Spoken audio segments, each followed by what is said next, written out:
Thank you everyone for joining us today. Welcome to our viewers online. I will just welcome Todd Nachowitz from Waikato Jewish Association to open our meeting. Welcome, Todd. Good morning, everybody. My name is Todd Nachowitz, and I'm a member of the Waikato Jewish Association, and I've been asked to give the opening prayer this morning on behalf. Many people don't know, but Jews have a special prayer for good governance that I'm going to read out this morning. So Jews have had a long tradition of praying for the welfare of the society in which they live. The earliest indication of this tradition comes from the prophet Jeremiah, who prophesied during the period of the first Jewish diaspora during Babylonian exile in the years 587 to 538 BCE. Living for the first time in a country which was not their own, they were counseled by Jeremiah to pray for its success and prosperity. From Jeremiah 29:7. Seek the welfare of the city and pray to God on its behalf, for in its prosperity you too shall prosper. Since the 14th century, most Jewish prayer books have contained a prayer for good governance, in keeping with Jeremiah's injunction. There were certainly times and places when Jews lived under governments which had policies towards Jews which would have made it very difficult, if not impossible, for them to recite these prayers. We in New Zealand today are blessed to live in a democratic society which respects the rights of religious minorities. This is the prayer for good governance.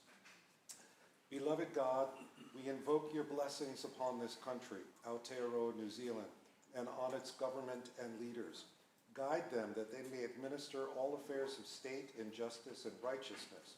May peace and security, happiness, prosperity, and freedom forever abide among us.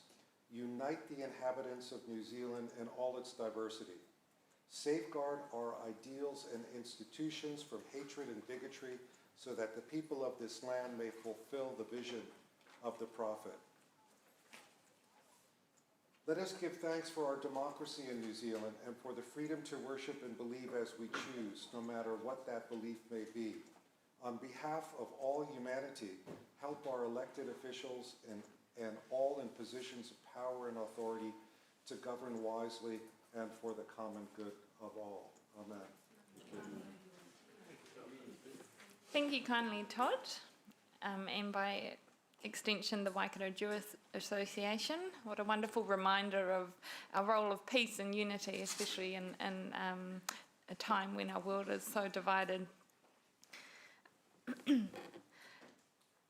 As per last term, different community groups are invited to open our community committee in a way to reflect the diverse communities we serve. So this is a regular segment of our committee. Today I'm also pleased to welcome our Mangai Ollie Te Oa of Te Runanga o Kirikiriroa as a returning member of the Community Committee following the approval at the 12th of February full council meeting.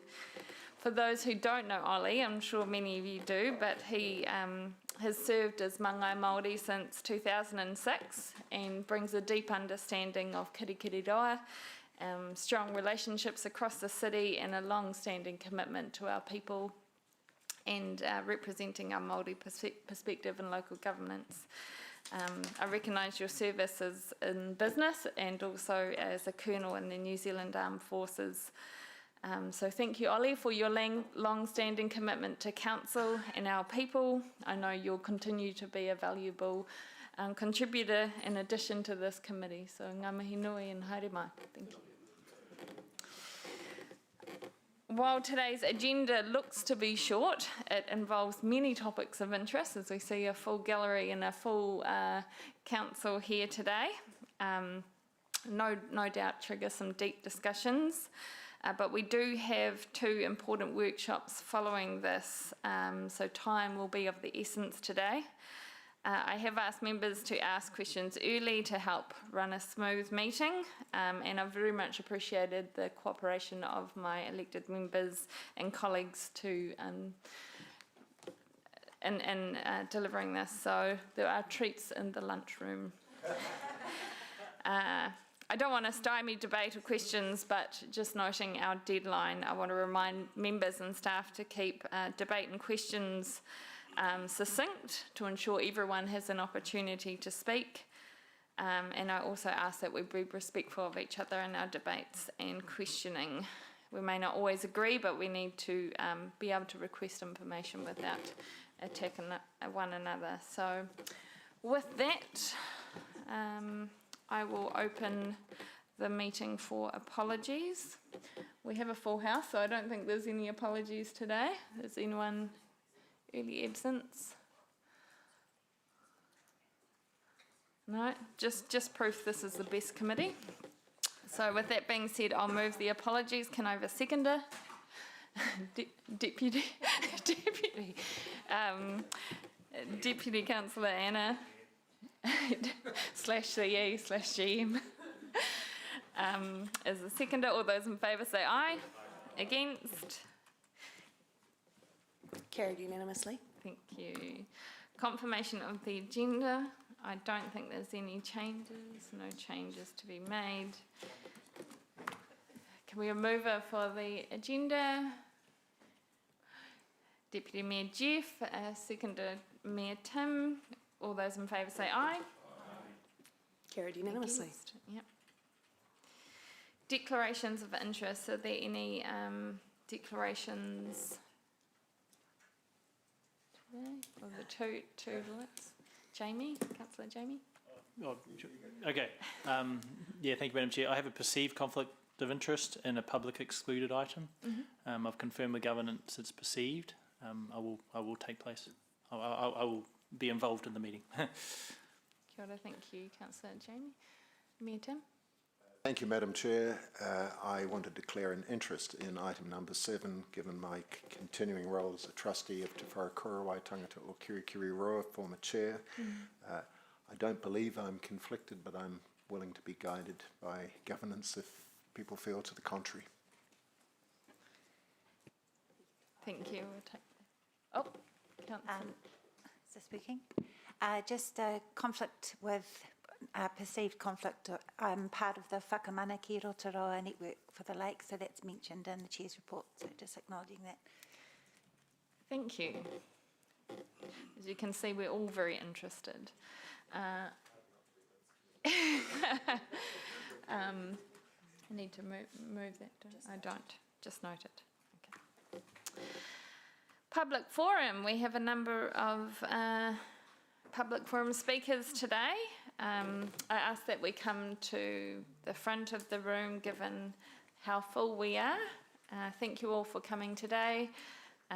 Appreciate your interest. We'll start with Jay Culhane of the New Zealand Professional Firefighters Union, who'll be speaking to item 6, the Chair's report. Is Jay here? If I could just note, I'll ask the question around the chamber setup. It's not ideal to have the lovely Councillor Casey Cox over in the sidelines, so are we doing something about that? Great, thank you. Yeah, thank you, Councillor O'Leary. We have been trying to find ways around it, and we'll look into it for further meetings, a more permanent solution. Yeah, but thank you. Thank you, Jay. We have 5 minutes to speak today. If you wish to take questions, then allow for time at the end within the 5 minutes. Perfect, thank you. Thank you. I'll try and keep it succinct. Kia ora, Chair and Councillors. My name is Jay Culhane. I'm a senior firefighter in Hamilton and Secretary for the Hamilton Local of the New Zealand Professional Firefighters Union. Thank you for the opportunity to speak today. You've already recognised in the Chair's report that Hamilton's growth is placing increasing pressure on emergency response capacity. From an operational perspective, I can confirm that this is now being experienced in real time. The operational reality. At a practical level, that looks like fire appliances being cross-crewed, meaning the same crew is responsible for multiple appliances, so when one crew is committed to an incident, another is unavailable to respond. reduced ability to manage multiple incidents at once. This means that when incidents occur at the same time, resources are being stretched very quickly. Increasing reliance on our surrounding volunteer brigades to support Hamilton's urban demand. Specialist capabilities such as command, rope rescue, drone operations are also drawing from the same limited staffing pool required to frontline response. At times, that can mean no immediate available capability within Hamilton until resources are assembled or arrive from outside the city. What we're currently in is essentially a timing gap. Hamilton has grown into a level of demand that the current response model hasn't caught up with.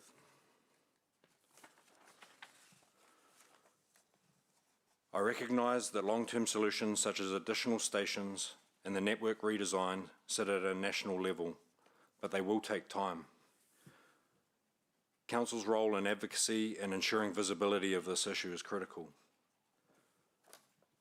There are also practical, lower-cost steps that could improve resilience in the interim, such as an uptake and crewing of already existing appliances and ensuring specialist capabilities don't reduce frontline availability.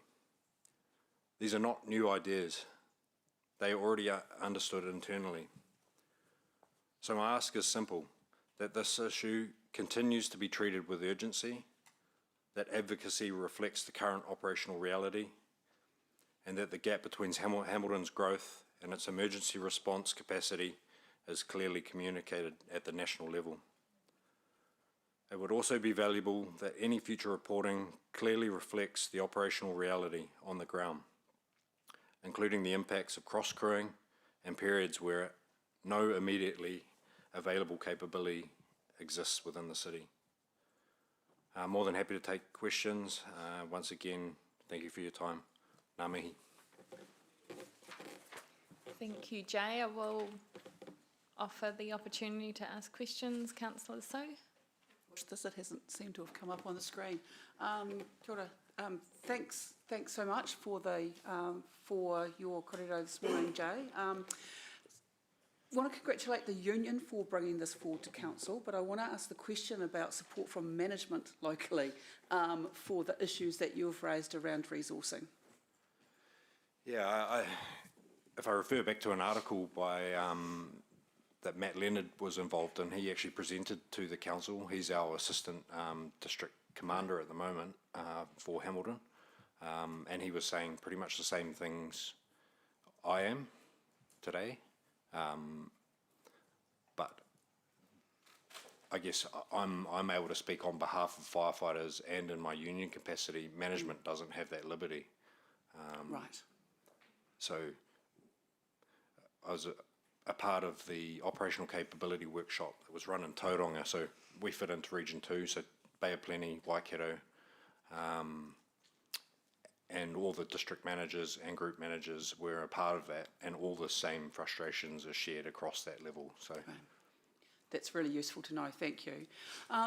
Do you have any examples of where the response has been delayed because you've needed to have gathered the resources as you spoke about before you could actually get the response rolling out? it wouldn't be a daily occurrence, but it's close to daily. So if we have a vegetation fire at Wharawhara, which we had the other night, and a house fire in Rototuna, that's triggering that no resourcing in Hamilton. So we're bringing resources in from those neighbouring volunteer stations or from further afield. Thank you. Thank you, Councillor Sue. And thank you, Jay, for coming and for the work you and your team do to keep our community safe. We appreciate everything you do. So thank you, and I look forward to the debate in the coming item. Perfect. Thank you very much. Thank you. Next up is Yanon Svara. Apologies for the mispronunciation.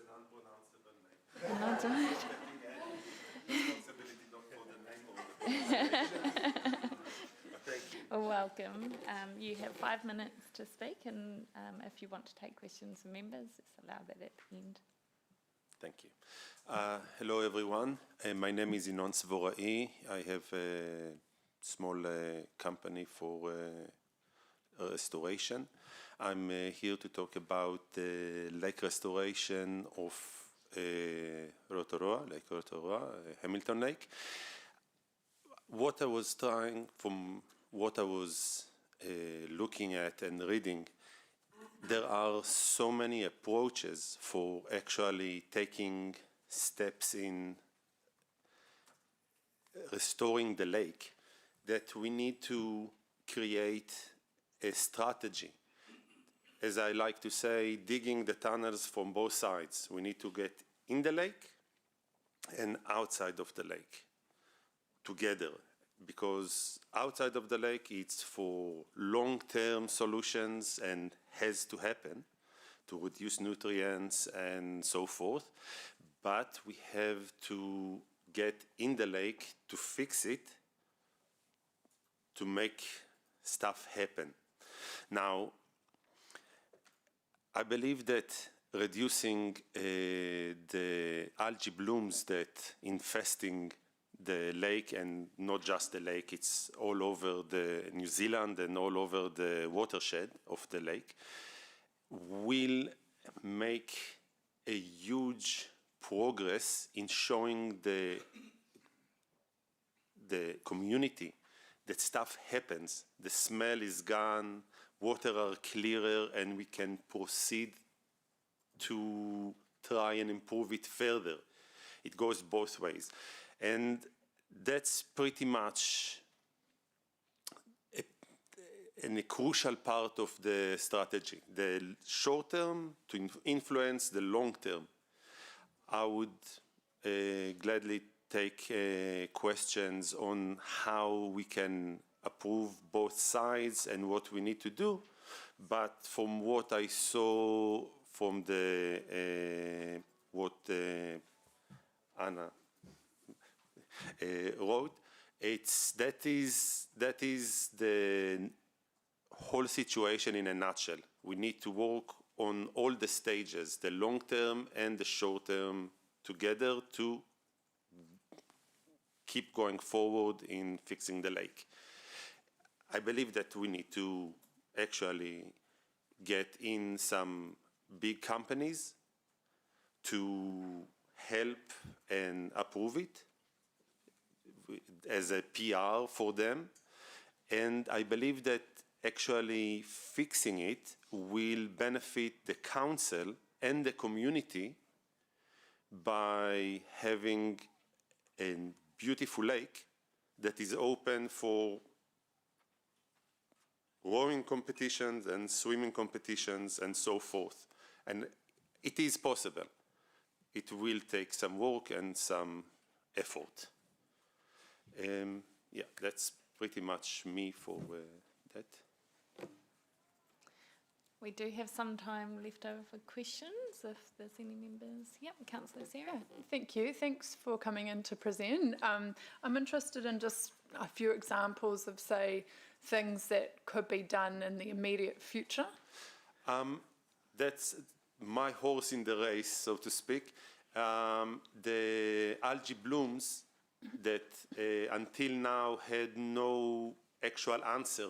The only answer we have for it until now is putting signs at the side of the lake saying, don't touch the water, don't bring your dogs, and so forth. We have a product that can actually fix it. In the short term, it will fix it, and it will allow the solution in the long term, because we need to have what they call benthic macrophytes, which is plants that are at the bottom of the lake, that stabilize the nutrients and the sediment and use some of the nutrients at the bottom of the lake.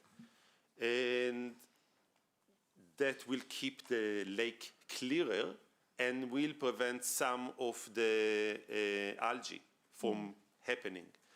That's why I'm saying we need to do the short term to allow the long term, because those plants disappeared because those algae blocked the light. So if you block the light, there will be no. Thank you. Any further questions? Thank you, Nun, for your time. Thank you. Next up is Michelle Cranefield. Welcome, Michelle.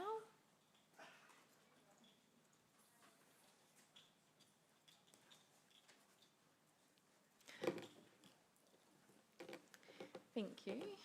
Kia ora koutou, haere mai. My name is Michelle Cranefield. I'm representing the Manawa Dragons. Quite convenient to follow the last speaker. I'm a avid lake user, have been for a number of years, and I have been brought up on the awa, in the awa, and would continue to like to train healthily on the awa. So I am here with words from our club in relation to how important this clean lake is to us. So these words are from Manawa Dragons. A clean lake isn't just a nice to have for Manawa Dragons, it would fundamentally shape the experience, safety and future of our club. At its core, cleaner water means a healthier environment for everyone who steps into the boat. Dragon boating is a sport where you're constantly in contact with the water through splashes, spray and the occasional unexpected drenching. Improved water quality reduces health risks such as skin irritations, infections and gastro problems, giving paddlers confidence to train consistently without concern. For a club that values whānau and inclusivity, this peace of mind is especially important for older members, beginners and families. From a performance perspective, a clean lake lifts the entire training environment. When conditions feel safe and inviting, attendance improves, sessions become more consistent, and paddlers can focus fully on technique, timing and teamwork rather than distractions. It creates a space where athletes can push themselves, knowing the environment supports their well-being. There's a strong impact on club culture and pride. Manawa Dragons is more than a team. It's a whānau built on shared experiences. A clean lake enhances those moments. Post-paddle laughs, coaching from the water's edge, and time spent together before and after training. It becomes a place members genuinely want to be, not just somewhere they train. That sense of pride extends outward, strengthening the club's identity and connection to the wider community. A healthier lake would also open doors for growth. It would make it easier to attract new members, host events, and welcome other teams or community groups. Clean, safe water reflects positively on the club and the region, the community, and positions Manawa Dragons as part of a vibrant, sustainable sporting environment. Importantly, a clean lake aligns with the values of Kaitikitanga, excuse my pronunciation, guardianship of our environment. For Manawa Dragons, caring for the lake isn't separate from the sport, it's part of it. Being able to paddle in clean water reinforces a reciprocal relationship. The lake supports the team, and the team, in turn, respects and protects our lake. In summary, a clean lake would mean safer paddling, stronger participation, enhanced team culture, and greater opportunities for growth. It would elevate not only how Manawa Dragons trains, but how the club connects to each other, to the community, and to the environment that makes the sport possible. Let me just put into context what dragon boating is. So we train in a 12-metre boat. A standard boat has 24 participants, a small boat has 10. Our youngest team member is 25, our oldest is 70. It isn't a capital prohibitive sport, so lots of different people can dragon boat. It crosses all communities, and it is healthy and inclusive. It was introduced to the International Forum in 1976 by the Chinese in their harbour, and now 90 countries participate in the sport. Breast cancer survivors are also a massive part of our community, with over 44 countries in the world participating in breast cancer survivor categories. In 2025, the world's recognised this, and we have a world category. Right now, while I'm speaking, our Wairau brothers are in Australia representing Waikato, taking golds as we speak. This sport was also very entwined with wakaama, and lots of paddlers winter wakaama and summer dragon boat. There is a massive community, and it is important to us to have a healthy lake. Thank you. Thank you, Michelle. I've got a short time if anyone has any questions. I don't think there is. But thank you for your clear presentation and your passionate presentation today. Next we have Lisa Rayner Strong and Ritimana Namari from Te Whare Korowai o Kirikiriroa. Kia ora.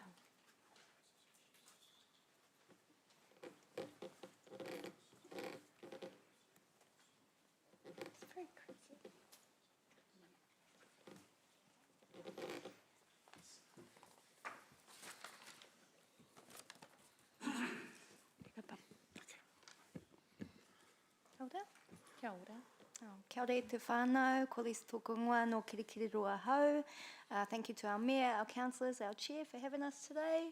My name is Lisa Rayner Strong. I'm mahi with Te Whare Korowai. I am the hub coordinator for Te Rito Awhi, our 7-day-a-week collaborative drop-in hub space for the streety and homeless community of Kirikiriroa, Hamilton. Do you want to introduce yourself? Kia ora, I'm Ritimana Makanamari, nā tūhoi nā te awa tūwhare tō ki Kauru. I'm a spokesman for the streeters and I'm a streeter myself. Kia ora. Kia ora. So as part of this briefing, which reflects feedback from the recent homeless hui in March, Ritimana and I are here to share some insights with our council. These come from kōrero of lived experience from themes consistently raised at a monthly streety hui. The streety hui is co-facilitated by members of our homeless and streety whānau of Kirikiriroa alongside local service providers who support them. It's also attended by representatives from Hamilton City Council, currently Connor Park, Jim Wheeler, who are massive allies and advocates, so awesome. While the homeless hui was well attended in March, it missed one critical element, the expert lens of lived experience. So I have the privilege of walking alongside many of these experts every day. While I do not speak for everybody, neither of us do, eh? We stand here to carry the kōrero of those who have trusted us to bring their voices into this space. Aroha mai, I talk fast when I'm nervous. There are many, often complex reasons why someone may be homeless in Kirikiriroa. We see men and women, rangatahi, tamariki and whole whānau struggling with homelessness. Behind this could be layers of grief, abuse, family harm, experience in state care, prison incarceration, mental health, lack of housing, lack of support, but often a lack of clear information about where to go for support. We must also acknowledge the wider context, ongoing impact of colonisation, intergenerational trauma and displacement, which continue to shape the realities many of our whānau face today. However, there's one simple approach we can all take when supporting someone in that situation. Really, really awesome when we're thinking about solutions and strategies. Please see the human first. Approach every person with respect and uphold their dignity. Whakamana, manaakitanga. Also the values of Te Whare Korowai. When we walk past someone who is struggling, it's easy to forget they're a whole person. You know, they have a past, a future, dreams, aspirations, and often deep, deep trauma. But every single person deserves to be treated with respect. Our wahine have shared that they stay in the CBD here because it's well lit, it feels safer, and there's an active police presence. That is not something that they find in the suburbs, but that's where they're being pushed to from our City Safe initiative. If people are being moved on, it's one thing to ask where do they move to, but it's another thing to ask why are they there in the first place? Yeah, those kōrero. So our one wahine, just to speak to a couple of our whānau, was pictured in a fountain, experienced deep shame after being labelled antisocial. She's had her image shared as part of a clean-up campaign. Now that same image was reshared again last year, months after she was housed. She continues to see herself represented in that moment of hardship when she came back to Hamilton, which is a time that does not reflect who she is today.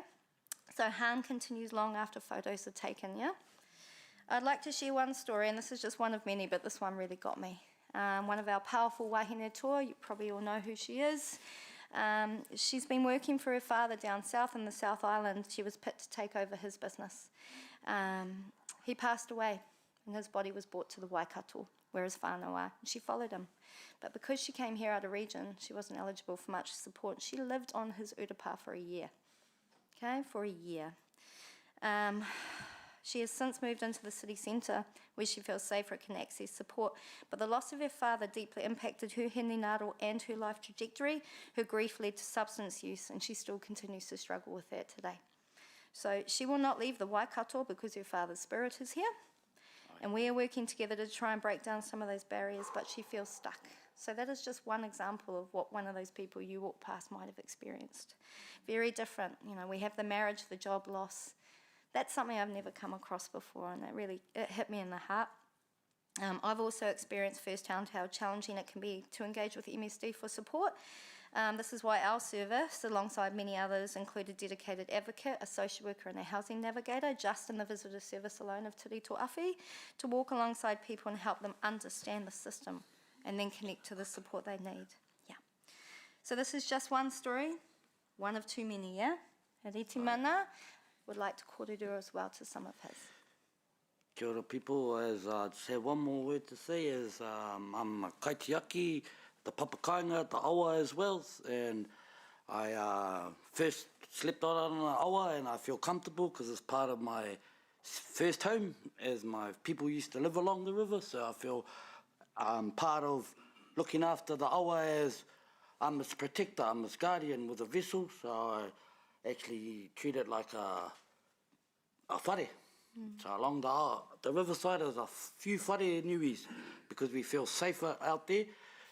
So don't mind us if we do pop up now and then. We being mindful for everybody, telling my whānau to know my haere mai everybody. Because the awa is one of our safety zones, so we're trying to make that more easier for us to be equality, treated a bit better so we can move out of the awa to come be housed in a proper whare like everyone else. Kia ora. Kia ora reti mana. So we'd like to warmly invite and encourage our elected members to attend a streety hui sometime or come and have a kōrero with us, yeah? So just as community conversations are happening in the suburbs, our whānau might be a little bit whakamā coming out to those suburbs in a bit more of a formal setting. So we say it's nice to invite people into our whare. Just real quickly, we still got a minute. Oh, we're doing really well, darling. Okay. So just for Te Rito Awhi, I just had a quick look. We opened on the 1st of July 2025, and as of today, we've got 550 members of the streety community and homeless community of Hamilton. Homeless, unhoused, streety community, for whatever reason their community is in the CBD, they might be the ones you would see around Garden And Place. people walks of life coming in, no my haere mai. Yeah, that's it. So if you need support in housing, in any of those spaces, you come see us. 550 members. Of those, our housing navigator is actively supporting 162 whānau who are no fixed abode, okay?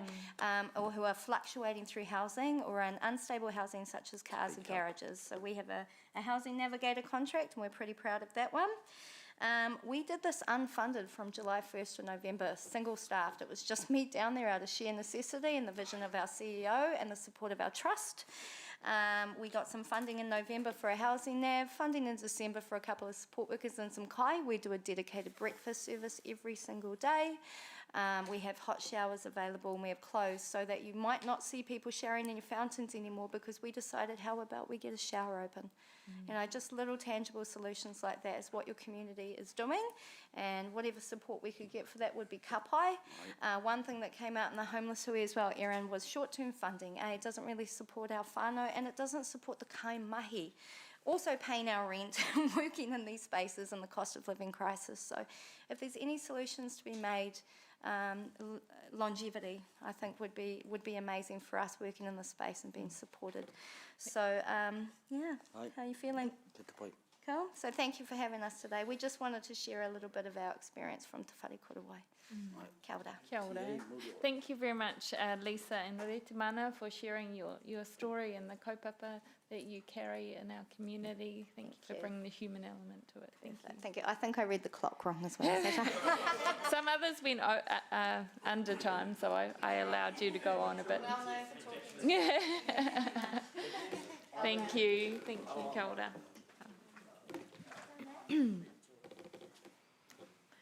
Next up we have Harvey Brooks from Waikato Wellbeing Project. Welcome, Harvey.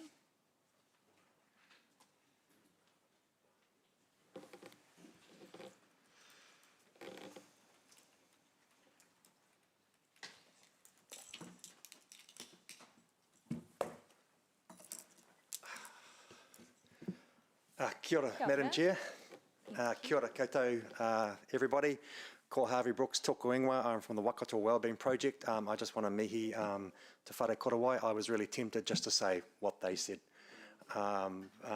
But I'll indulge myself anyway with a few words. So I'm here to thank you and encourage you on the mahi that you're doing on homelessness, but also I'm here today because Aaron Mahi over the last 5 years has consistently pointed to, I think, what is a well-known truth, that housing is the underlying factor which many other wellbeing outcomes rely on.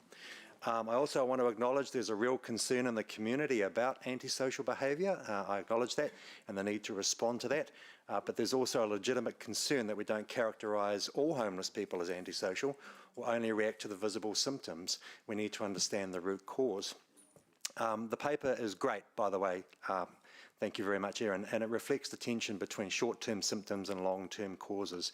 I'm here to say it's not an either-or. While it's not easy, a good society can address the here and now while also working steadily to change the system in the long run. And we all know this is not unique to Kirikiriroa or New Zealand. There's a whole OECD toolkit on homelessness I found online, which provides a great framework to build upon. And I can talk to you about that later if you like. And what's more, there's no need to invent. There's so many great initiatives right here in Hamilton that the models are right here, right now. The People's Project, Turunanga o Kirikiriroa, Te Whare Korowai, Manaki Rangatahi Salvation Army 2020, YWCA, could go on. They've shown that rapidly housing people and wrapping support around them can significantly reduce chronic homelessness and address the underlying factors. Thinking about this, I think there's an opportunity perhaps to bring in the social investment approach as a foundation on the way forward. We're all somewhat familiar with that in terms of the government's intention to use data and evidence to invest earlier. So far it's showing up basically through contract management tools. It's not fully developed. Homelessness is fundamentally a place-based issue, and that's a real opportunity, I think, for Hamilton and Hamilton City to lead. Any work to address this must have a well-developed theory of change at its heart. In other words, an if-then model. If we do this, then we get that. And then we understand what's happening, why, and how to make lasting progress. The other thought that I had is maybe this could be part of a regional deal, city regional deal with the government. If we think about a proper social investment approach being embedded here, shared outcomes, shared data, aligned investment. Because the best city deals are not just about roads, pipes and funding, they're about social infrastructure, how we redesign services and funding to deliver better outcomes for more people. Importantly, good social investment doesn't mean we fund everything. It means that we use good data, evidence and lived experience, as Lisa said, to see what really works and support those who are willing to do that mahi more and support them. We have all these amazing organisations doing great work. And I'm just speaking as an observer, everybody. I'm not at the front line of this mahi, but often it seems to be in parallel rather than as a coordinated system. An unforgettable moment at the Homelessness Hui was that so many people stood up and said, I've never met any of you before. And I thought that's extraordinary. It's what Carnier and Kramer call isolated impact. The result is a lot of activity, energy and burnt out incredible people, but not always enough alignment to shift outcomes. The opportunity is to move forward with a more coordinated model with shared goals, shared measurement and clearer roles across the system. In terms of measurement, there's perhaps a need to avoid two extremes. Vague goals, such as reduce homelessness, or measures that focus only on visible symptoms. If we focus on the symptoms only, such as antisocial behaviour, we risk displacing the visible symptoms of the problem rather than attempting genuinely to solve them. That doesn't mean ignoring the issues, it means not mistaking invisibility for impact. In short, we need to measure how people really experience homelessness and how the system works or doesn't work, not just the visible symptoms. So I really want to acknowledge the Council for the strong foundation that it's creating. We can jointly build on this by setting clear outcomes, taking a systems perspective to this and on performance, activity and funding, and getting in behind what really works. Again, congratulations, keep going, and we're here to support you. Kia ora. Well done. Thank you, Harvey. We have a very short minute of... Question. Oh, yeah, Councillor Rachel. Thank you for your excellent presentation.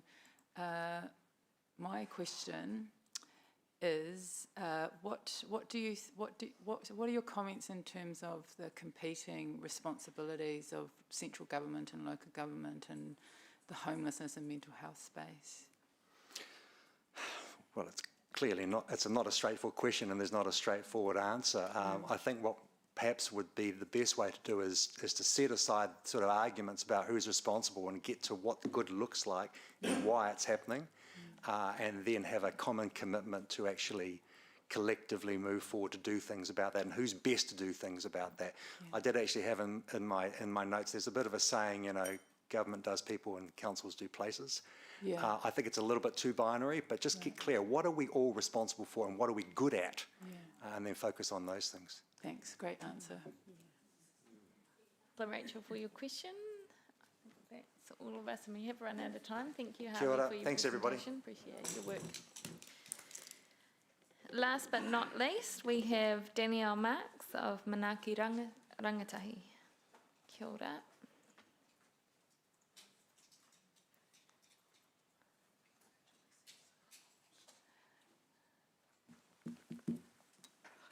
Thank you, Danielle. Cool.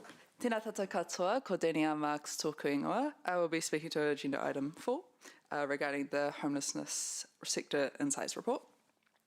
I am the Waikato Regional Connector for Manaaki Rangatahi. Manaaki Rangatahi is a youth homelessness collective who aim to prevent and end youth homelessness in Aotearoa with a coordinated, evidence-based, kaupapa Māori approach, because what works for Māori works for all of us.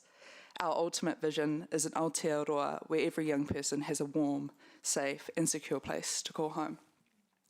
I firstly want to thank Community Waikato and Creative Waikato and council staff for guiding us smoothly through a really complex and emotionally charged kaupapa of homelessness.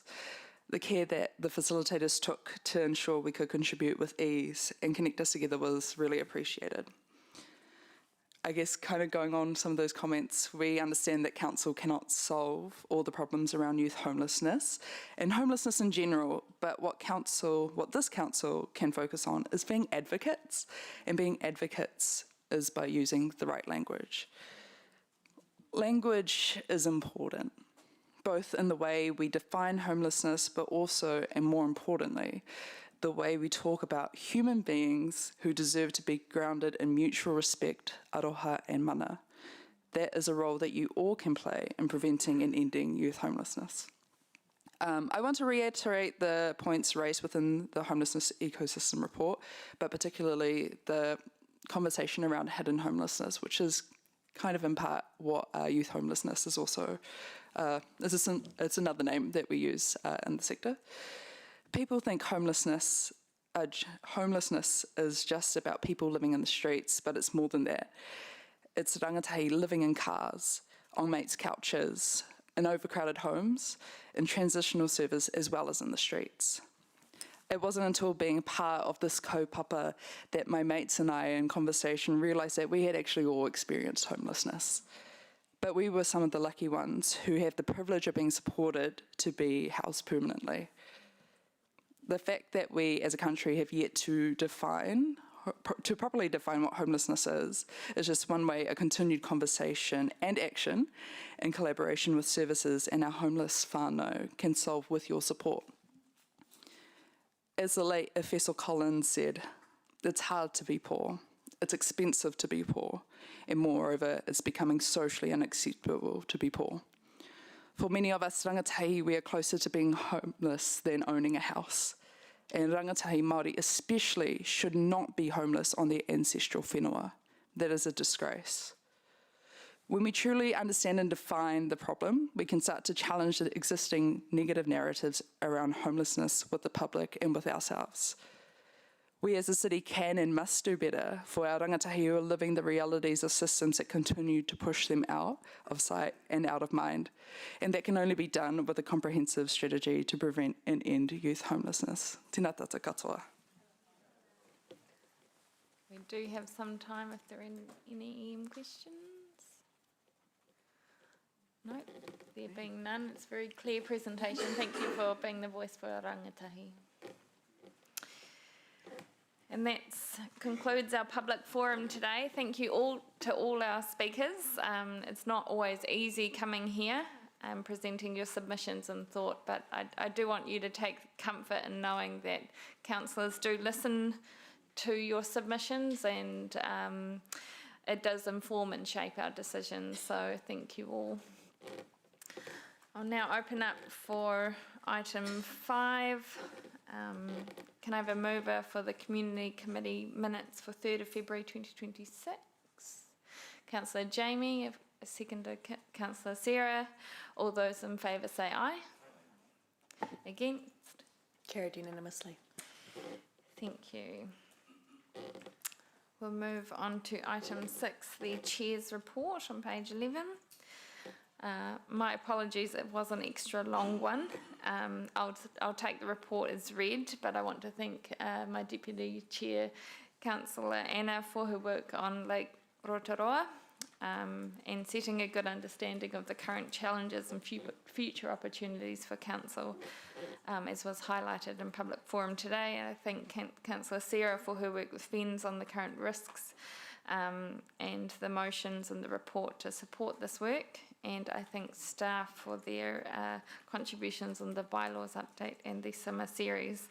So I'm happy to take questions, but given the number of contributors, I may defer questions to the writers of those or other staff. So the board lights up. Councillor O'Leary. Thank you, Chair. Thank you for an excellent report and for representing this committee and this council so well out in the community. I know there's not a lot of weekends that you have to yourself, so super appreciate that.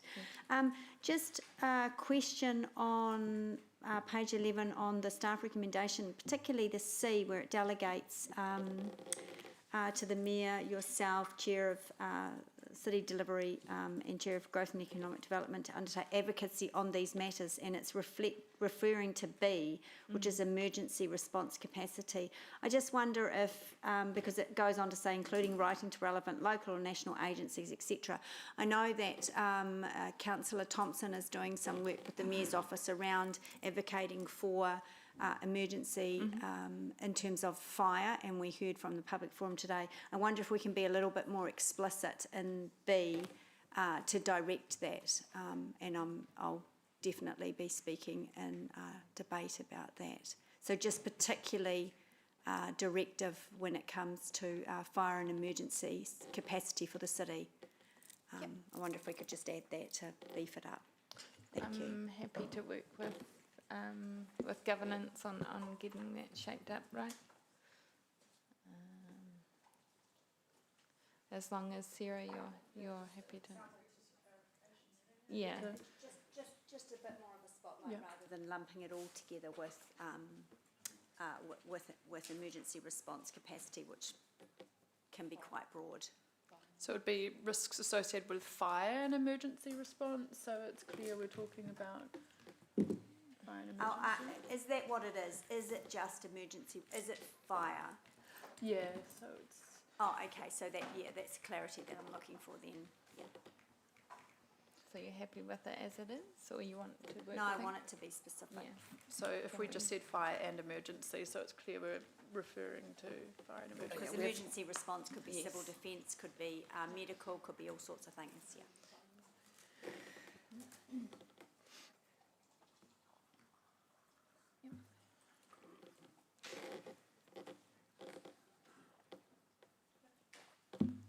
You happy with sorry everyone, but now it says capacity in particular. So what are the other emergency responses we're lobbying or advocating for? Oh, okay. I'm being pedantic, but it's such a long standing issue for this city that's only going to get worse quickly. Putting fire in front of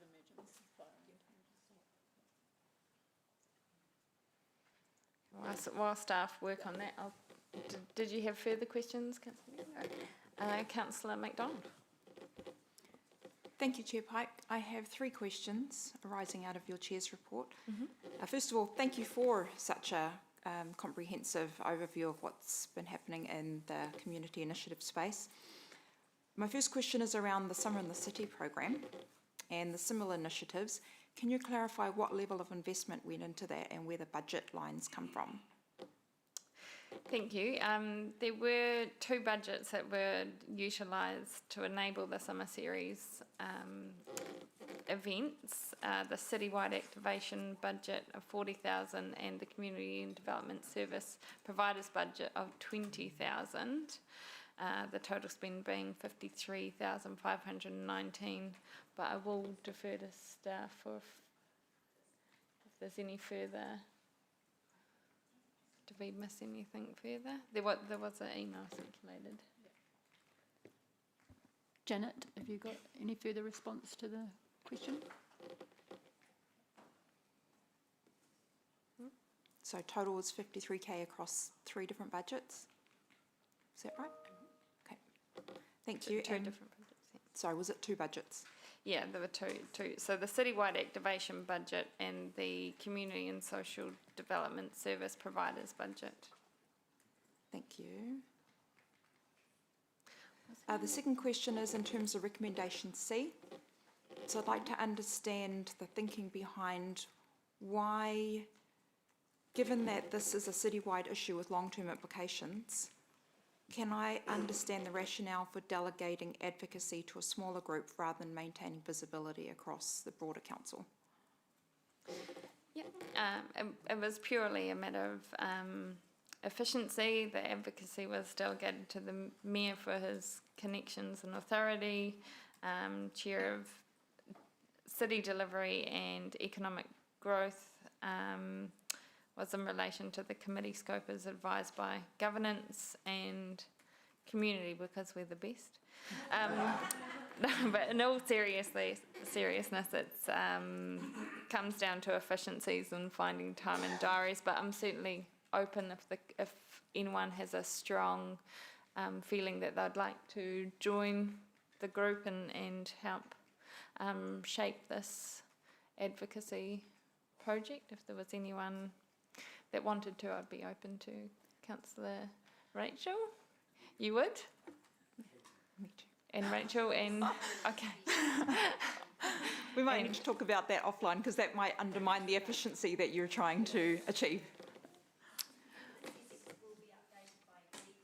Updates, right? We'll all be. We will be updated. all informed, but if there was someone with a particular interest in terms of the direct shaping of the initial stage of it. I'm happy to step back and leave you to do that. I was more interested in understanding why that was, and you've answered that with efficiency, so I'm okay with that. You're happy to? Okay. Thank you, and I have one last question. Well, before I get into the question, it's actually a thanks for the advocacy you do in the emergency response space. You do a whole lot on behalf of us, so thank you for that. Thank you. But in that capacity piece, can you advise how the report will ensure it focuses on actions that are within the council's control rather than areas that sit primarily outside of it?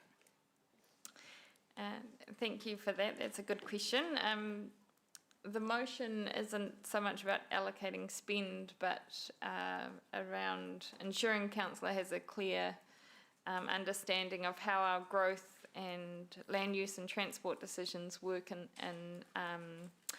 with the emergency response capacity. And the second part to it is purely advocacy piece, so that roles within council remit are sent to national. Not within council remit, are sent to national agencies and government, but what's within our council control, we can be transparent and line up our thinking across the board. So it's not so much about resource, it's about advocacy and working within the work we already do to make sure it all aligns. Yeah, and utilising existing data that council collects to assist with that advocacy. So, yeah. No, thank you. Thank you, Councillor McDonald. We have Councillor Huata. I'll just ask, I think, Sue, do you want to put your card in and out? I think it's not quite reading you.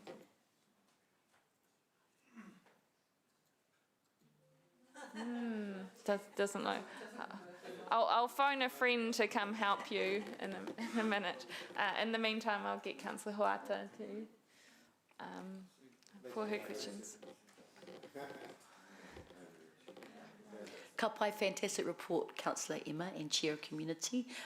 A real quick, easy question that was posed by Councillor O'Leary at the beginning.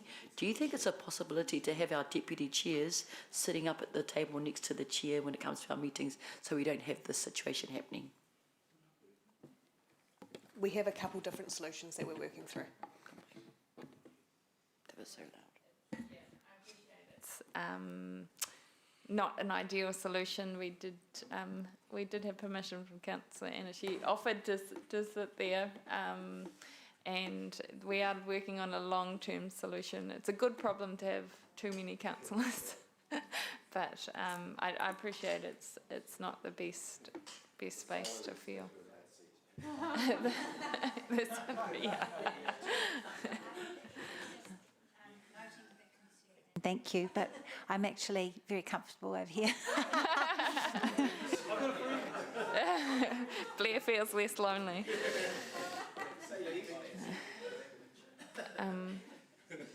Was that all your questions, Councillor Wata? Seat 11/Councillor Sue. Kia ora, to be known as Seat 11 for the entirety of this committee. Thank you very much, Chair, for your report. I think it's really comprehensive and raises a number of really pertinent issues that we need to be thinking about for our city and for our residents. I have three questions. The first relates to the recommendation B, where it talks about requesting staff to prepare a report for the appropriate committee. Which is the appropriate committee? Do we have a view on that? If I could just comment on that one. It somewhat depends on what that information tells us, right. Which is why we've said appropriate committee. If it was to be within the delegation of the Growth and Economic Development Committee because it was for an infrastructure side, we might go that way. If it was to lean towards needing information that goes more in a transport safe city delivery, so we actively made the choice to suggest going quite wide, so we had all options available. Thank you. That makes some sense. My next question is around the local alcohol policy, which you reference in your report. Could I just be advised of when the workshop will be held on the local alcohol policy and when we're anticipating it coming before council for a decision, please? Is it in the same one? Indicate they wish to proceed with the LAPR report will be presented to a future council meeting. So that'll be decided following the workshop on the date. On June the 10th. On which committee that will come to. Great. Okay, thank you. And my final question is around what your report has to share on Lake Rotorua. I note that your report specifically says that the objective to make the lake swimmable has not been consistently applied when it comes to planning or investment decisions. And I'm interested to understand what we can about why an objective that has been agreed by council is not being consistently applied. So the Lake Rotorua is a particularly complex site. So I did email this around last night as well. So it's only recently that so we do have a working group that are working on this.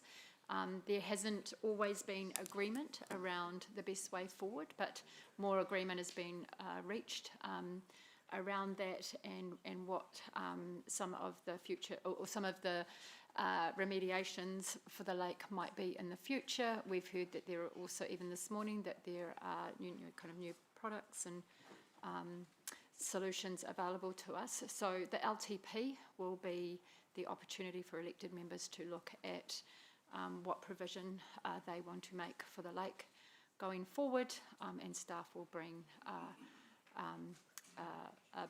some of these, potential solutions to those discussions for you to make those decisions on. Thank you. And I can see, what you've explained is that how you get there, there's some debate about how you get there, but what I see in the Chair's report is a statement that the objective hasn't been consistently applied, and that concerns me. So I'm trying to understand, and perhaps it's how it's been expressed in the Chair's report. Is there debate about the objective that has already been set about bringing the lake to swimmability, if that's a word? Yeah, I don't think it's always been. Like I said, it is a complex issue. I think that over time we understand more about the lake. I think the ability to say that the lake is definitely swimmable is something that we still don't have a lot of clarity on, but is becoming clearer. But as we heard this morning, that is a longer term solution. There are short term, medium and long term interventions that need to happen. And again, those are conversations for councillors to have through the long term plan discussions. Sorry to ask the question again, but I'm really looking for certainty that the objective is agreed to of swimmability. And I'm not really clear on that. I don't think we've been able to be clear on that in the past. I think those are the discussions that and the conversations that we will have during the development of the LTP. To date, that objective has not been clear. Thank you. Yeah, I don't think there's been an explicit resolution from council to make the lake swimmable, but that opportunity, or Councillor Deputy Anna would. And the lake domain, well, I think it's referenced, the lake domain management plan does have an objective around making the lake swimmable. So it goes back to partly how we implement our plans, and they rise and fall depending on how councillors prioritise budgets, etc. Okay, thank you. So there is a current objective. That's great. Yeah, I think I would need more. So there is an explicit motion to get. It's an aspiration in the plan, but the understanding around it. Maria, do you want to add any more? So the wording in the plan is under the strategic goals and objectives section, where the objective is that Lake Rotorua water quality will be managed to a standard safe for recreation and swimming. How council chooses to deliver on that objective through funding is determined through the LTP. So, the actions at an operational level contribute to that outcome. How fast you can move the dial to get the lake swimmable is the matter that's currently up for debate.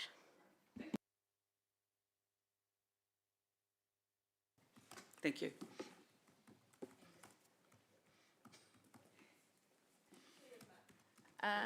Is that all the questions today? No one else? Perfect. So we have a mover and seconder for this.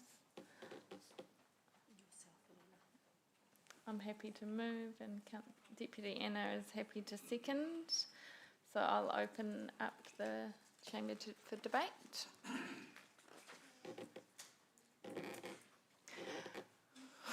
We have, in addition to seat 11, we have a seat 21. Oh, Anna. Apologies. I just want to acknowledge the Chair's report and the number of topics, the vast number of topics that are in there, which I do agree shows that community is the best committee. But just thank you, Chair Emma, for all of your work in the variety of spaces. As Councillor O'Leary said, you're out and about all the time, and we really do appreciate that. I will just focus on the lake because I wrote that piece. And I do want to acknowledge the public forum speakers because, and they're only the tip of the iceberg in terms of how many people are actually really interested in the lake, invested in it. You only have to go see a Facebook post on the lake and it blows up really fast because a lot of people are really concerned about it and want to see change and want it to be how it was before. And we do have councillors who used to swim in the lake. Councillor Maria has told me about that. So it is something that's possible. The water quality scientists do tell us this, and we do have a shortage of safe recreational swimming in Kirikiriroa, and we do invest a lot into pools. And I'm not saying we shouldn't do pools, but I am saying, like, if you look at this and the way we weigh things up, the lake is actually, it is achievable to have a swimmable lake. We have been told that, and how we get there is the discussion currently, but we do have amazing contributors from the community helping us to determine that way forward. And I also want to especially acknowledge Maria Barry for her work in this space. She's always really open and transparent to our community about what the possibilities are. She's always making sure that there's a lot of different departments involved in the lake and how it goes forward. So always willing to pull things together and make things happen. So I really do appreciate the staff and their commitment to this work. Thank you. Thank you. Councillor O'Leary. Thank you, Chair, and again, thank you for our excellent Chair's report. I just want to speak just on one item, as I indicated through the changes to the motion around this city and this council for some time now, and probably we're going on 6 to 10 years, has been quietly lobbying and quietly talking about the desperate need for extra fire and emergency services for this city. Back then, we probably would have been a city of, say, 150, 160,000. We're bordering on 200,000 people here. We have a massive industrial inland port. We have gas running in the city. We have 4 bridges. We do feel like we're a safe city in New Zealand, but our fire and emergency team are at their limit. It is time for us, for this city, for this council to become the squeaky wheel, quite frankly. We need to get on a plane, we need to go down to Wellington, and we need to be a flea in somebody's ear. Because if something happens, we have had fire and emergency turning up and telling us for many years that we are at a critical point. And something needs to change. And if we need to lead New Zealand Inc. on this and put pressure on the government, any government, then we need to do that, because if something happens, we simply just don't want to think about it, do we? So yes, we might be a safe city, but this is at breaking point now. We need to do a hell of a lot more, and we need to be the squeaky wheel. So full support for that particular motion, and I'm expecting that this council, under this leadership of Mayor McIndoe, really does move the dial here, and that at the end of 3 years we can successfully say that we've made a difference for the safety of the people that we are in charge of. Thank you. Seat 7? Councillor Farah. Thank you, Chair Emma. Thank you for an excellent and wide-ranging report, and also for Deputy Chair Anna, also for your contribution in regard to the lake and your work in that space. I also want to speak specifically in regard to fire and emergency capacity within the city. We heard from fire and emergency staff last term, it was late last term, and we had a briefing, and we heard the same things we're hearing right now, that they're seeing over recent years an increasing number of call-outs, but this hasn't been matched with any increase in resourcing. They're increasingly relying on volunteer firefighters from outside of the city, which increases response times and delays.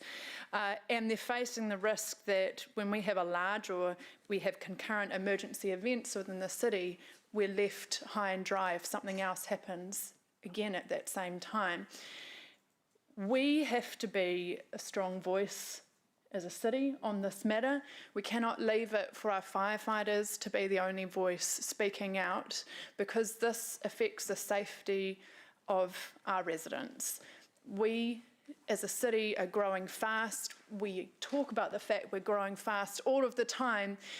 what that means is that we're going to see increasing pressure on response times for emergencies. The city's not only getting bigger geographically, but we're also seeing more congestion. We're seeing increased industrial development out, say, in Urukura. It's only getting further and further away from our current stations. So we need to be a strong voice to ensure that our residents, when there is an emergency, can rely on the fact that there will be a quick response. So I want to thank in particular Emma for raising this through your Chair's report, but also thank Mayor Tim for the work that I know you will undertake on this as well. And thank you, Jay, also for your presentation this morning. Thank you. Kia ora. Me Makita. Sure, Madam Chair, and I will return back to that topic in a moment because I absolutely agree it is critically important that we are leading in this area. But could I firstly just say welcome back to Mangai Oli. We appreciated your contribution in the last term and are glad to have you back. I too want to echo the comments that have made to you, Madam Chair, about the superb leadership that you are showing in our community. There aren't many events that I go to that I don't see you at as well. But could I widen the net and say a sincere thank you to all elected members for the fact that I am seeing all of you out and about in our community. The Chair has just mentioned some of them in her report. There's a huge amount happening in our city, which is fabulous for our residents, but it does mean that there are a lot of demands, and I'm just very grateful for the huge support from every elected member, but particularly to you, Madam Chair, because, as I say, I think you're just about at everything. Let me come back to the firefighting issue. I also want to thank Jay for being here today and for bringing these issues to public attention. There is absolutely no question that our rapidly growing city needs extra capacity and probably a fourth station in a strategic location to ensure that you're able to respond quickly when these sorts of emergencies arise. It's really alarming to hear what you have reported today about the difficulty of being able to get to one emergency because there's another happening in another part of the city or just outside the city. So yes, I absolutely accept my role as mayor to be showing a leading position in this, and I will be happily getting on any plane to go into any minister's office, but almost certainly it'll be the Ministry of Internal Affairs to bang the drum for our city. We need that extra capacity. Let me just return to a couple of other matters. You mentioned Puketi Neighbourhood House. I think we covered that off at an earlier council meeting, but that's a particularly important achievement for that area of our community, and thank you again to all elected members for being there. I want to acknowledge elected members in the past who advocated so strongly for that because it was work that took a long period of time, and I think we can all be very proud of what has finally been achieved. Fortunately, there are other topics that will come up in your report later in the meeting. I can cover them then. Thank you. Councillor Mish. Thank you. First of all, I would like to acknowledge and appreciate those who have come in to speak to us this morning. It's often an intimidating thing to come into chambers and sit up the front and address everybody, so thank you for taking the time to come and share that with us. And the only other brief comment I'd like to make is an acknowledgement that our agenda arrived complete and nothing has been added to it, so thank you very much for giving us the appropriate time to consider these things.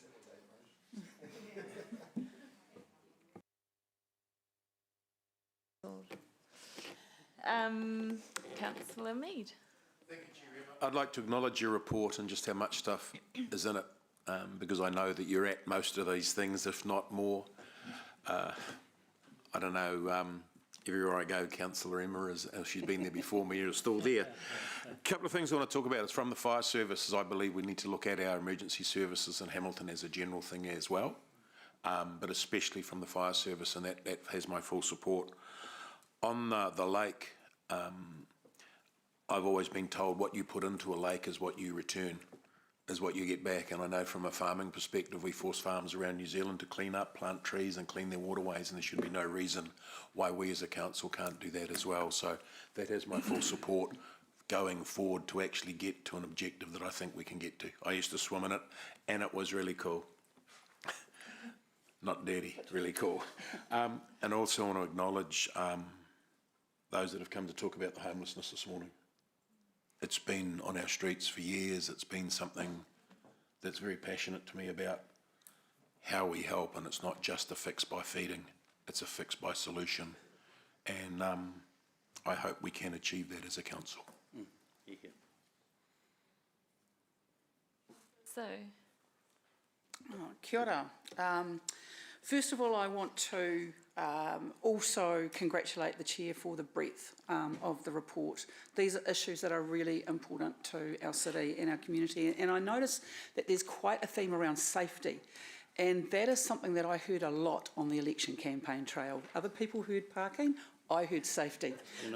I heard that a lot, that people don't feel particularly safe on their streets. So I'm really pleased too that we are going to take a strong advocacy role on the issue about fire and emergency support and response in our city. It's incredibly important. Our city has grown hugely, and we owe it to the residents of our city to make sure that we take the strongest voice possible forward, not just to government, but also to FENZ in Wellington as well. So when people talk about Wellington, I think it's two prongs that we need to be taking this advocacy to on behalf of our community, because it's not acceptable that we are reliant on volunteers from outside of our city to prop up our emergency service response. They have got enough to be doing in their own localities without us leaning heavily on them for our city. Again, with safety, we cannot, as a council, in my view, not say that we are serious about safety on our streets if we don't take a very proactive approach about alcohol. Its sale and supply in our city is a significant driver of the way that people feel unsafe in our city streets, and so I'm very much looking forward to participating in the workshop, to hearing what our community had to say about the sale and supply of alcohol, and for this council to take responsibility for being proactive about how we manage that on behalf of our community. Because if you speak to, I would imagine, the fire service, along with police, along with our health workers, they will all tell us about the impact that alcohol has on all of the services that they have to provide. Thank you. Councillor Nia. Mai tātou. I too want to support your report today, a very full report, Councillor Emma, and as one who has accompanied yourself and Councillor Anna out in the community, it's a great report. Thank you. Couple of highlights from me. I obviously can't get through it all in the time I have, but I also want to acknowledge e te maunga e Oli, e mihi atu nei ki a hui, me ki ngā tangata hoki o te runanga. Lovely to see you again. Hoki mai, welcome back. Look forward to working alongside you in our mātā waka and te runanga as well in this space. Jay, also want to acknowledge you coming here today. I think it's pretty evident that we're all concerned and we're listening, and we look forward to supporting and advocating the cause for our fire and emergency services. Pukete House, what a magnificent facility. Attended the karakia there, and it's magical, and Scott and Co are very happy in that community. On top of that, I look forward to supporting all of our community houses, particularly in the near future, to get them up to scale and make those facilities proficient for our community.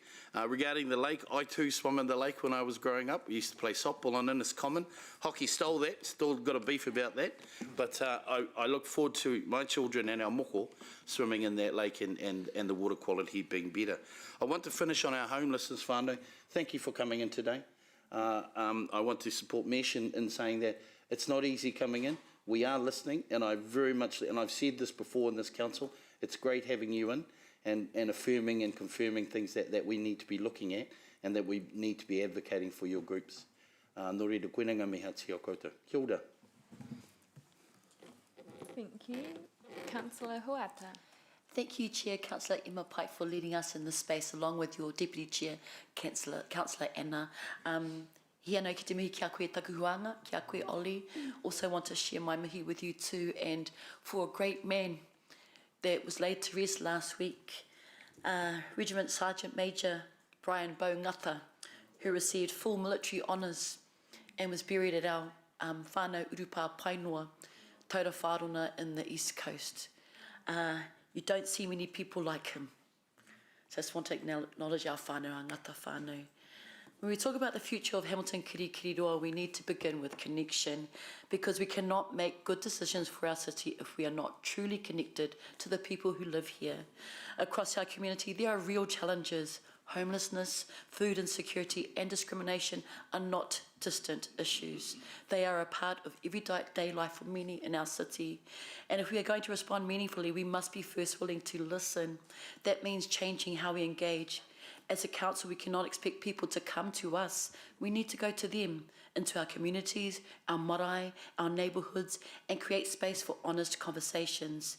Genuine engagement is not a process, it is a relationship, and strong relationships lead to better, more informed decisions. And council and the community is a start to this, and I want to acknowledge Connor, Andrew, Yona, and Erin.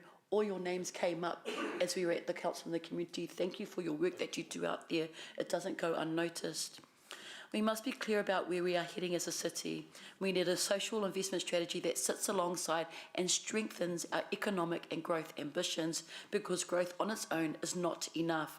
We have a responsibility to ensure that as our city grows, our people grow with it in opportunity, in well-being, and in a sense of belonging. With rapid growth also comes increased pressure on the services that keep our communities safe. We must continue to advocate strongly for our fire and emergency service, ensuring they are properly supported to meet the needs of a growing city. We need to care for the spaces that bring us together, like the restoration of Lake Rotorua. Yes, my twin sister and I also swam in it back in the 80s. It's a real thing. I want to acknowledge our civil defence leadership for formally including iwi. That is a meaningful step forward. If we want Hamilton to feel like home for everyone, then we must lead in a way that is inclusive, informed, and intentional. A successful city is not defined only by its growth, but by how well it cares for its people along the way. Deputy Mayor Taylor. Chair, welcome to Ollie as well. It's nice to have the big guy sitting beside me again. I concur with the comments about the fire service and resources, and we need to keep advocating on that. And this council has been successful in forcing action in the past, and we can do it again. I want to acknowledge Chair's involvement with civil defence. You know, it's easy to forget that we had a cyclone just cross our path just in the last week or so, and I know Emma does sterling work there. And I recall seeing Kelvin Powell walking past me looking very worried in the days leading up to it, you know. And while we're all holed up when these things come, these guys are out there doing the worrying and the planning, and then they're doing the cleanup at the end of it. So it's easy to forget that. So I want to thank them for that work that often goes unseen. In terms of the Central City activation, I want to congratulate the community development team for some of the work they did. They did a good job that summer in the city, and activation, I think, in the Central City, it needs to be it can't be kind of a flash in the pan. It needs to be a consistent, predictable thing where people know that things are going to be on, and that's the only way it really works. And I'm confident we've got the money in the budget for the 26-27 year to actually build on what we've got now, with a mixture of our community development team, but also the business association. So I look forward to to those efforts being intensified, and it'll play its role in the Central City along with the other incremental changes that we're making in terms of cleaning, maintenance, and lighting to improve safety. Thanks for your report, Chair. Thank you, Deputy Mayor. Lucky last, Councillor Jamie. Oh, otherwise known as Seat 14. Seat 14. Thank you. Thank you, Madam Chair, for the opportunity to present. First of all, I'd like to acknowledge the weather events in Wellington. There are a lot of people struggling in Wellington at the moment. I've contacted my friends down there, and fortunately they're doing okay, but a lot of people are doing it tough, so I'd just like to acknowledge them and wish them all the best in terms of what they're facing in terms of the weather events. We are seeing more and more weather events of this nature happen. I personally put it down to climate change. I think we'll see more of it, so moving forward, aspects around resilience are going to be very important. I'd like to touch on some regional partnerships, current regional partnerships and regional partnership opportunities. And I'd like to highlight from your report, you mentioned the Grassroots Trust Velodrome. And also like to acknowledge the late Alan Livingston for the work he did in terms of bringing that project to life. And you specifically referenced the Sports Hall of Fame, and I know that that was something he was very passionate about. Alan Livingston's the former Mayor of Waipawa, for those who are unaware in the audience. So the Sports Hall of Fame, there was a bid recently to bring that from Dunedin into the Waipawa region, based at the Grassroots Trust Velodrome between here and Cambridge. It was a successful bid. They're currently working through setting up that National Sports Hall of Fame. They do need some support. So at some point, I think it's important that we look at how we can work with them on that. And the second aspect around regional partnership is our lake, Hamilton Lake, Lake Rotorua. And I just encourage both you, Madam Chair, and others to work closely with Waikato Regional Council, Waikato University, scientists, schools, iwi, because we won't be able to do that on our own. And it's important that we take a broad approach, a wide approach around that awa. Thank you. Thank you. Lucky last. I won't repeat my long report, but I just want to give a few shout outs and tautoko. Thank you everyone for your comments about being present, but it's not just me, as others have said. It's I'm particularly proud of this council to always see and hear our councillors out in the community, out supporting our people in the events and the diverse range and people it reflects. So thank you all for being present and for your time. I know it's always weekends after hours, so appreciate that. And I thank Councillor O'Leary for her work on council and the community project, and this reinforces that message too. I want to thank my Deputy Chair Anna for your passion and advocacy as our environmental ambassador, a role you take very seriously, and thank you for your work on Lake Rotorua as well. I know you're not the only member to be passionate about the project, but and our lake development plan, but I look forward to some robust discussions in our LTP. I tautoko what others have said about the increased pressure on our FENS team. As Jay highlighted in the public forum today, the growth of our city is a risk to their response times and their capabilities, and that concern has been heard today and shared across council, and we have a responsibility to support and advocate for our city and our people, and I look forward to looking for those opportunities and representing all of council, but not limiting anyone to having input and to shaping that if elected members want to. So thanks everyone for your debate. It's been moved by myself, seconded by Deputy Chair Anna. All those for? Aye. We have a green baton. Against? Carried unanimously. Thank you. Move on to item 7, insights from the social sector hui on homelessness. Are you presenting or Erin? Erin. Invite Erin to the hot seat. Thank you. Chair Emma, I forgot earlier to mention I'm a board member and chair of Community Waikato, but I have had no involvement in, they facilitated as the independent facilitator, the hui, but I've had no involvement, and neither has our board in that. Yeah, thank you. Thank you, noted. Erin, welcome. Thank you.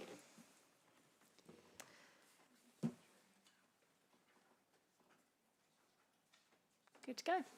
Lovely. Good morning, elected members. Kia ora koutou. Through the chair, I'd like to introduce the paper relating to the recent homelessness hui held here in Kirikiriroa, Hamilton. The hui underlined our unique position as a facilitator and also as a voice for change.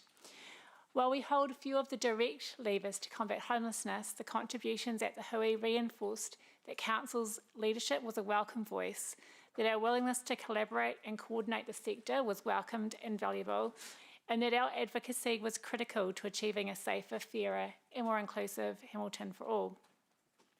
The purpose of this paper is to share the main ideas and lessons from the hui with elected members, highlighting key topics to discuss and ask for council support for an enhanced program of our work that fits our role bringing the community together, building its strengths, using our influence, connection and advocacy.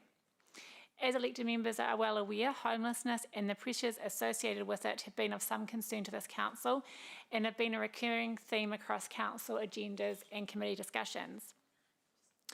People have shared their worries around perceptions of safety and behaviours in the central city. They're noticing more folk sleeping rough, and some have raised that this has an impact on public spaces, local businesses and how the community feels overall. At the same time, service providers and community groups are speaking up too, urging us to work together in a caring and coordinated way and to look for solutions that aren't just quick fixes but ones that can make a lasting difference. The Homelessness Hui was convened to bring all of those voices together, community groups, providers, frontline support organisations, iwi and Māori organisations, to share what they're seeing on the ground and to identify where collective action could be taken. I want to acknowledge that the Hui was independently hosted. I did work with government departments around ensuring that it was shaped in a way that was also useful for them. Obviously, elected members or political representatives were also not invited to continue this as a neutral space for community to be heard and design solutions together. While we were part of designing the Hui, I want to acknowledge the hosting, chairing and facilitation by Community Waikato and Creative Waikato, who did just an incredible job, including working together to turn around a comprehensive report that now provides us with a significant collaborative starting point for us all. So a huge thank you to Holly, Jeremy, Karen and the team for all of their hard work. And I'd also like to acknowledge the generosity of everyone attended in terms of including those that are here today as well. Their generosity of sharing their viewpoints and coming together was greatly appreciated. And I want to acknowledge Harvey's point as well around, for many this was the first time they'd ever connected, which was just incredible. The Hui reinforced that homelessness in Hamilton is not a single agency issue. It's a complex social challenge that requires collaboration across sectors, and council most certainly has a role to play, and it is a major one. We manage and regulate public spaces, we influence how safe and welcoming our city feels, and we support the partnerships and initiatives that contribute to community wellbeing through our funding and through our connections and support. The discussions you've had in recent agendas, including around bylaw reviews, safety initiatives and community-led approaches, all reflect the role that council can and does play in this space. Hamilton City Council's current role has a strong emphasis on social sector coordination and relationship-based practice. Staff participate in the regular Streety Hui, which we hold monthly, coordinate the CBD interagency meetings and social sector groups, and I chair the individual case response Hui alongside our partners that include central government and social sector to enable tailored support for those individuals who would like that coordinated assistance. The recommendations before you see us taking a greater coordination role, enhancing what we currently do, a greater advocacy role and a greater connecting role that aims to see us more joined up as a city and more of our people getting the help they need. I will take the paper as read and I'm happy to answer any questions. Thank you. Thank you, Erin, for your fulsome report. Seat 11, Councillor Sue. Thank you for the report. My question is that I see that the original motion from the council for having this hui was to involve Māori wardens in the hui. Did that happen? Kia ora for that question. Māori wardens were invited to take part in the hui but were unable to attend. So I have offered to meet with them separately to ensure their views are included as well moving forward, and along with any other initiatives that we can work through together. Great, thank you. I think that would be important to make that connection. Yes. Kia ora. Thank you. Oh, sorry, further question. The report in its recommendation talks about the council supporting, what's the word that's used? It's not supporting, enabling service providers to provide more services in this area.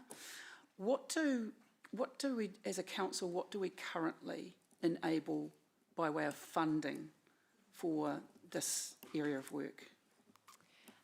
Through the chair, I might invite Connor, would you like to speak a little bit around the funding that we currently provide? Hariki Moaba. You come up. You don't need the mic. Thank you.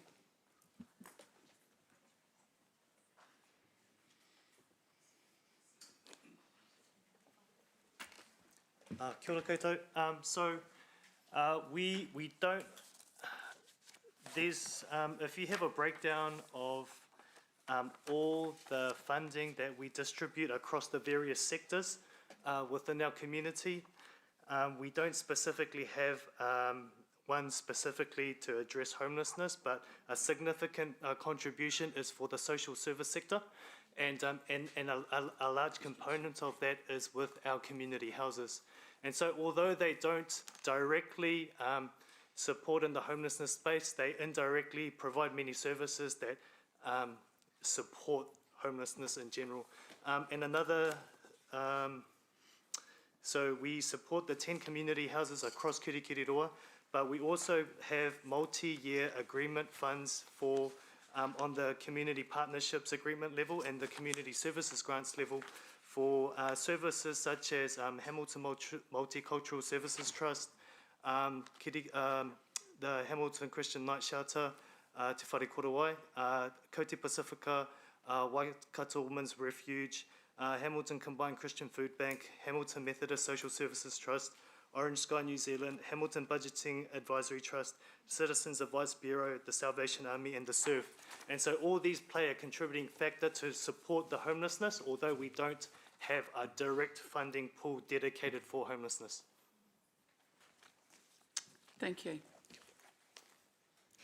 Thank you, Sue. Next we have Councillor Leo.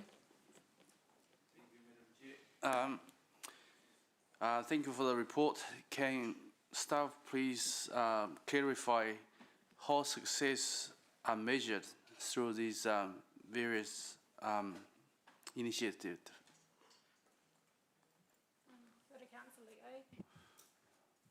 For clarification, was that around the current initiatives that we're undertaking, like around the CBD interagency, or were there other initiatives that you had in mind?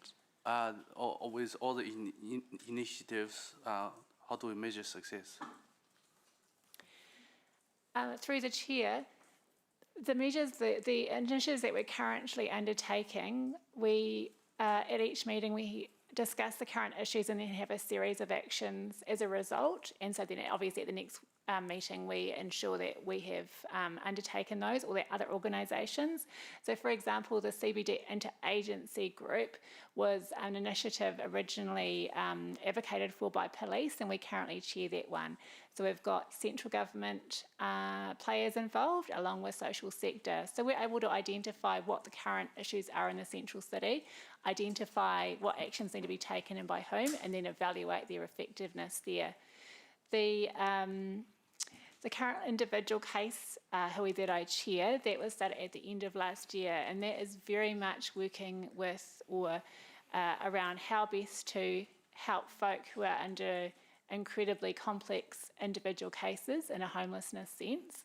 So for those ones there, we have these put forward by our social sector. We hear the story that they have put forward, and then from there, central government or the social sectors identify how they can best support. So I think the fruit in the pudding for that one is going to be how we can support these folk in terms of moving forward in their lives and hopefully eventually moving into housing as well. So there's a number of ways that we're checking in on how these things are progressing. So there's no numerical measures, like the number of homeless that you helped?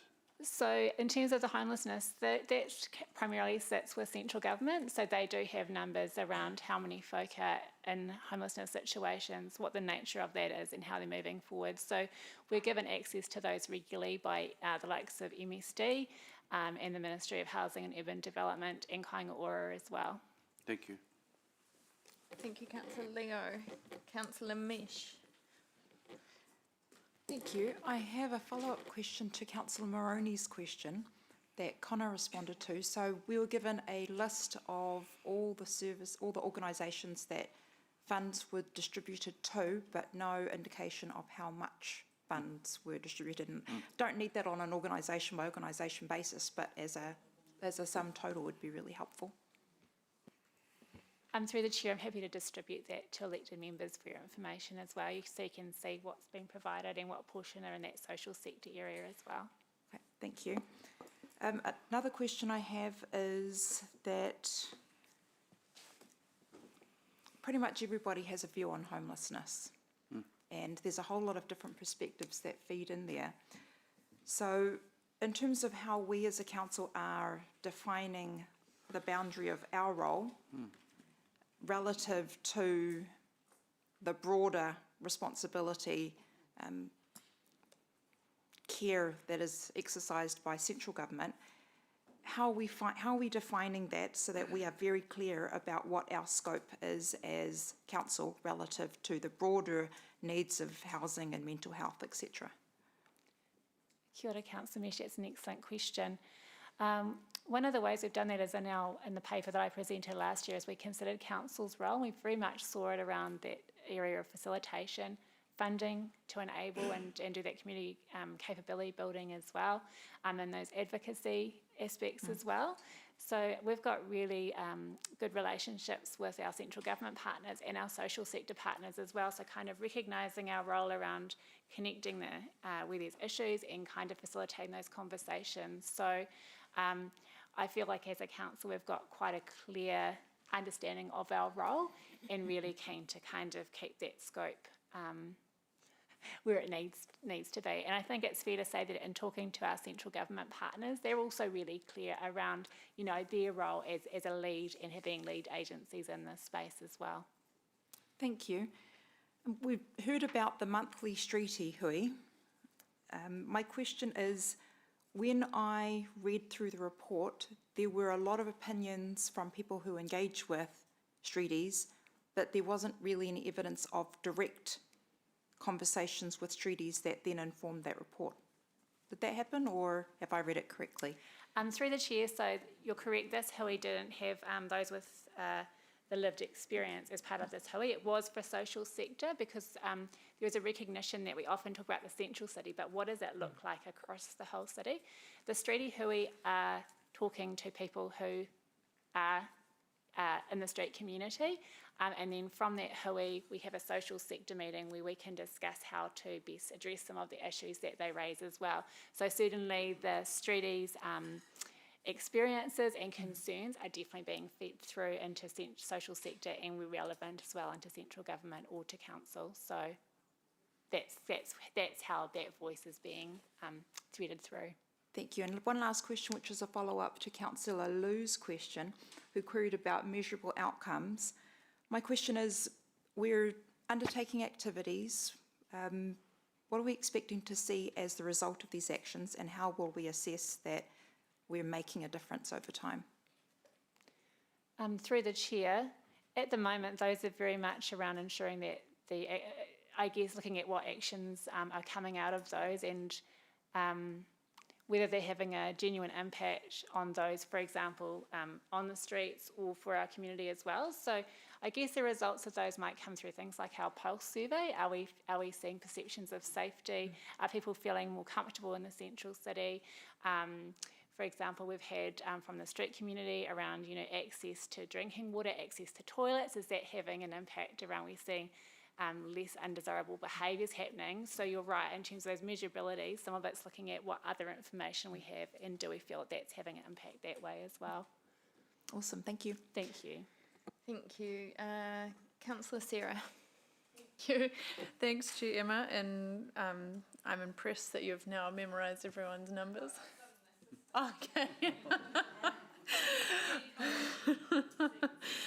Thank you.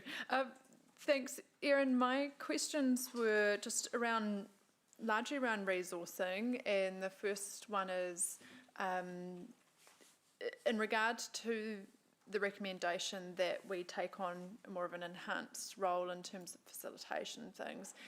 How are we going to, how will that work in terms of current resourcing for the community development team?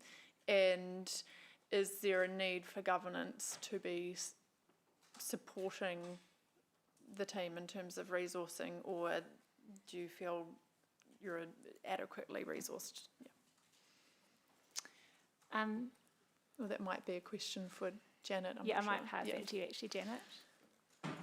The recommendations in response to the social sector hui have been developed within our current budgets and staff numbers. So we didn't look to what we might achieve if we had more people or more budgets.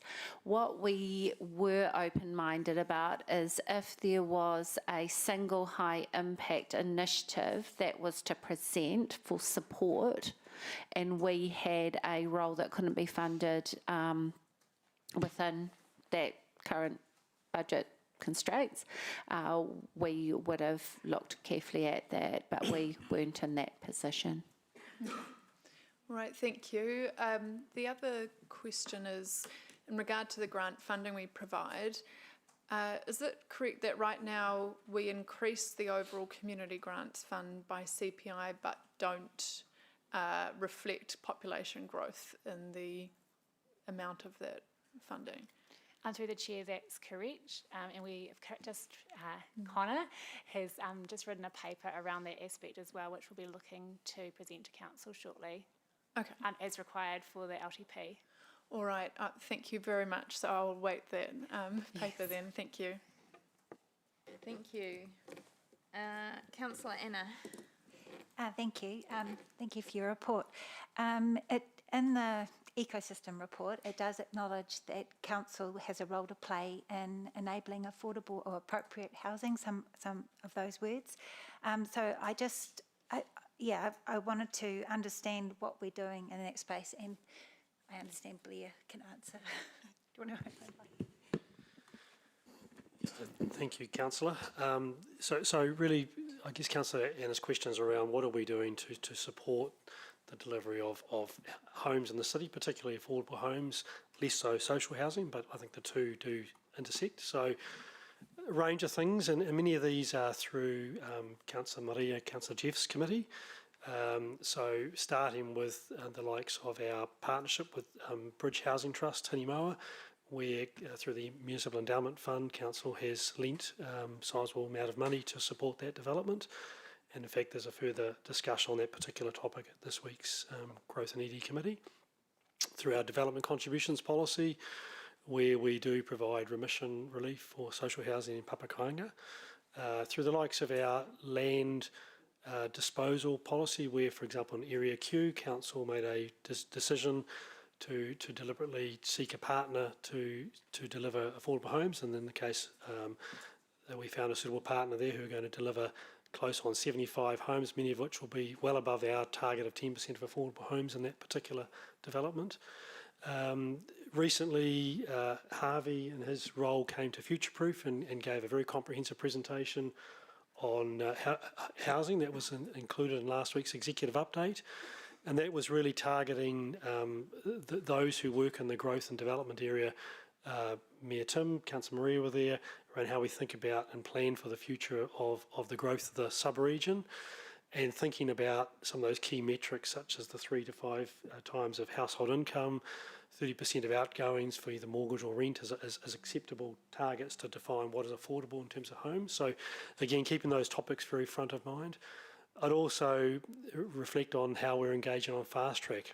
These fast track developments sit outside the city boundary, but we've chosen to engage with them in a proactive manner because they do potentially provide, if they are successful, further supply that may increase competition, that may also lead to a further range of typology and housing solutions to the market. So I guess part of our response in that whole affordable housing space is to have competition, to have a range of choice, and to also have a range of housing typology being delivered. And you've seen far more terraced housing, apartments, as opposed to standalone dwellings. So greater density hopefully equates also to a lower overall end price. A different style of living, but it's around providing choice and providing the different range of options in the market.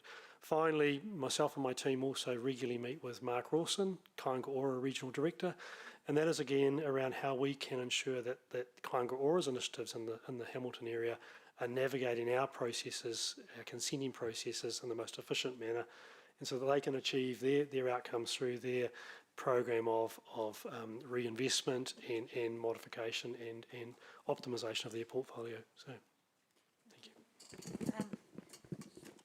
Thank you. And just a follow-up question. Harvey mentioned the idea of sustainable funding for this work is a challenge, and he suggested that affordable housing and social infrastructure be considered as part of a city deal. Has the community team had any input into our work on city deals?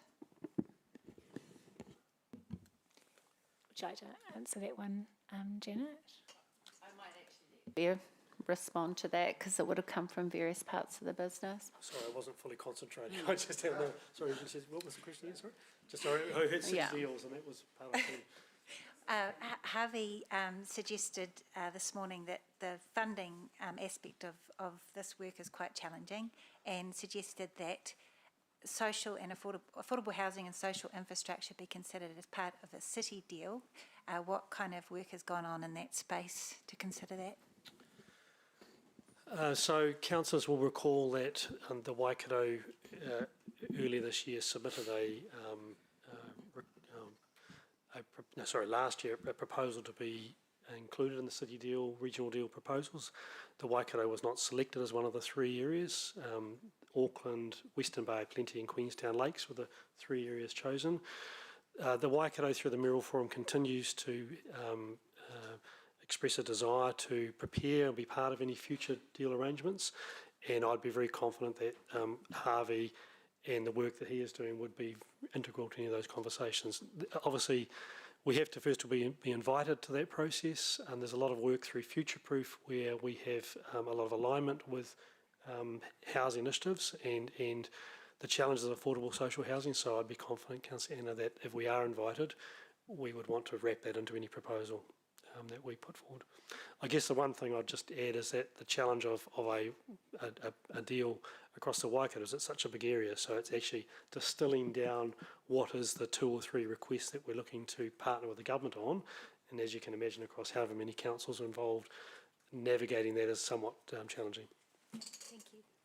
Sorry, and just last question. I was concerned to hear from Lisa this morning that we're moving people out of town, particularly women, from areas where they feel safe into the suburbs. So I just want some, I guess, perspective from CitySafe as to what's going on there and, yeah, any concerns that we might have.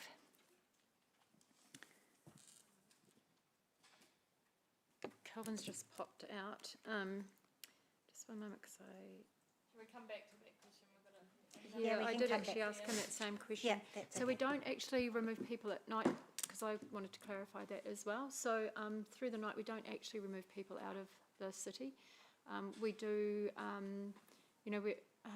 again, I don't like to collapse antisocial behaviour with homelessness, but where there are behavioural issues, CitySafe plays a role. And also in the mornings, we do have the CitySafe officers do have a walking route where they do ask people to move, from shop fronts, etc. But through the night, that doesn't occur. Okay. Yeah. Thank Sorry, you. I was just because I'd clarified that with Calvin myself. Yeah.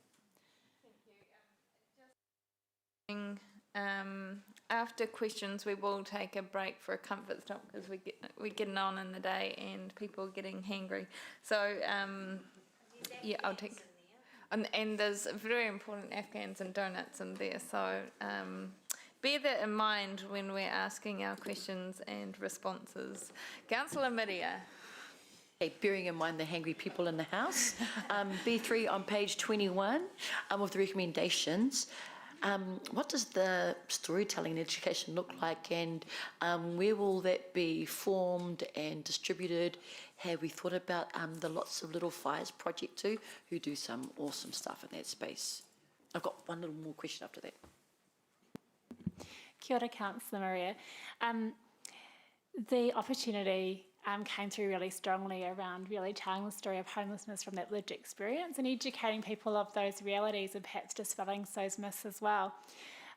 As staff, we really considered what that would be like from our perspective, and we really feel like it's those that are at the coalface, you know, the likes of Te Whara Korowai, that are, you know, best placed to tell those stories. One of the ways that we wondered how that we could support it, which we will bring forward to council, was through our community funding policy. So that's up for review this year, and it's a good opportunity to look at our criteria and around whether we can have an inclusion around for funding for storytelling through social media, through the likes of that wonderful Little Fires Everywhere initiative, those sorts of things, and that availability for our community access funding for those sorts of purposes. So that's where we are suggesting we can affect that. Massive. Related to that, in terms of what Lisa shared, as a part of that education, how we capture and share images of people without them knowing, how are we going to deal with that? Because it's not just public, it's all of us.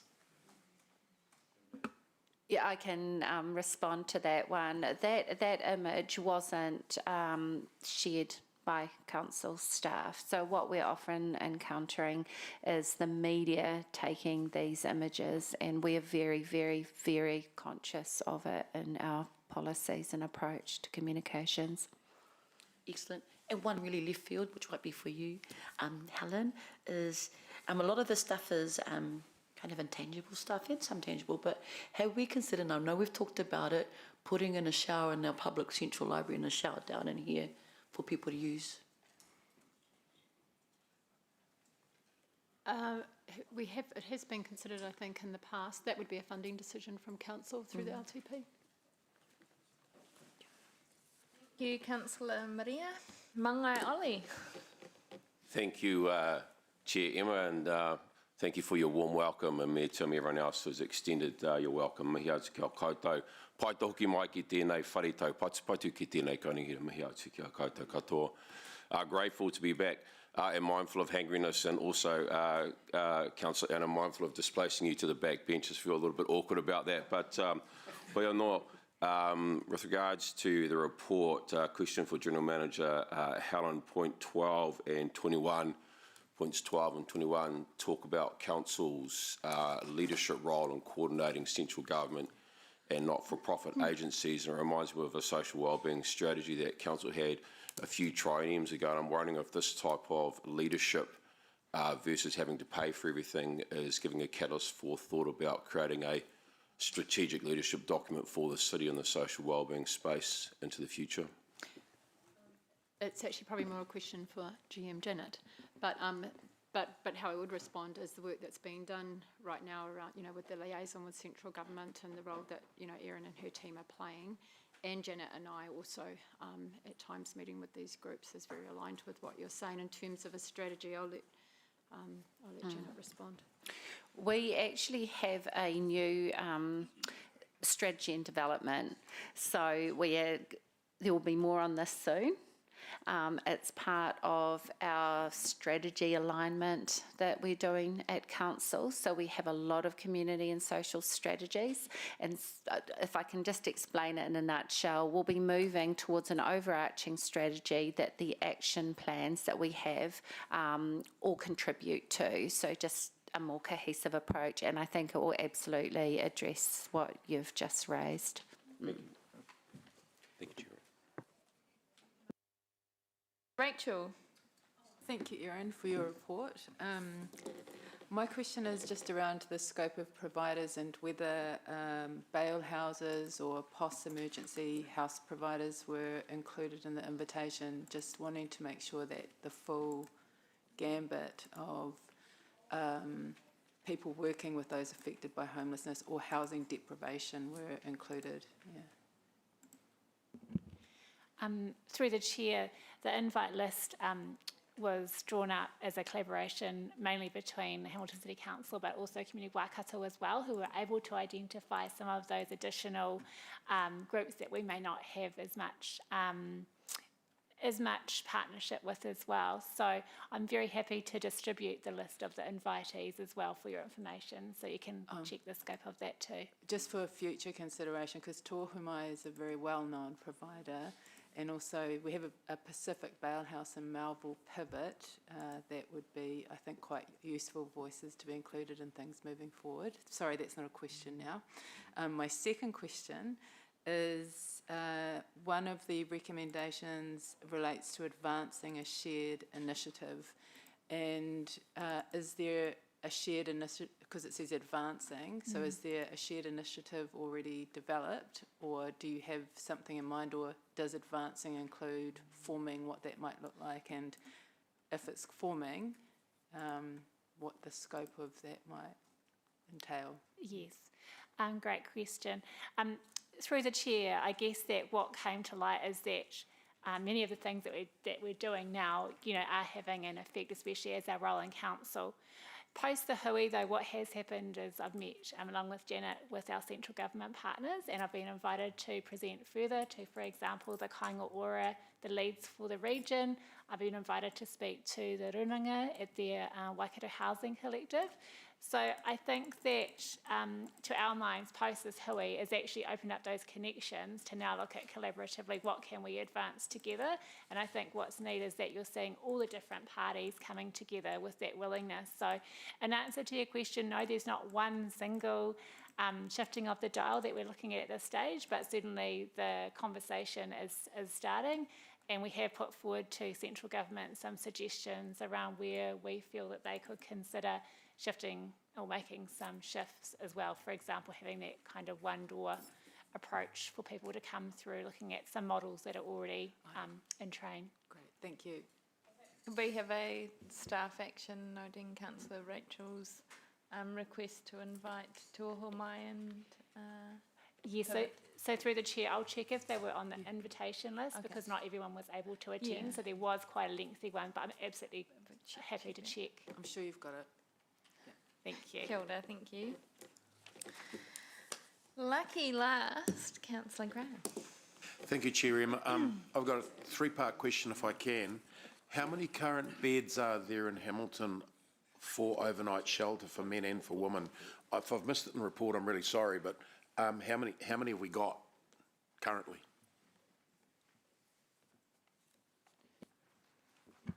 So through the chair, I don't have those figures to hand, but I'm very happy to share that with elected members. I think it's around looking at what we have for immediately shelter, but then also what we have in terms of emergency and transitional housing as well. Yeah, if that can be added to the report would be helpful. Okay. The second part of the question is what are we showing from this report as a means of reporting to help people transition from street to shelter to permanent homes? Because I feel that would be the goal we'd be looking at, and how are we going to show that in your reporting structure? So through the chair, that information is primarily held through our central government partners, through MSD, Kāinga Ora, and also through MHUD, Housing and Urban Development. We do have a report that will be coming mid-year to council with an update in the homelessness space. That was an action from last year. So we will look to include what that picture is looking like as well for your information. And what that journey is looking like at the moment. Okay. No, thank you. Thank you, Councillor Mead. We will take a break now and then come back for debate. If you did have any alternatives to the motion, please talk to Amy. Thank you, everyone. We'll be back in 10 minutes. 15 minutes. Thank you.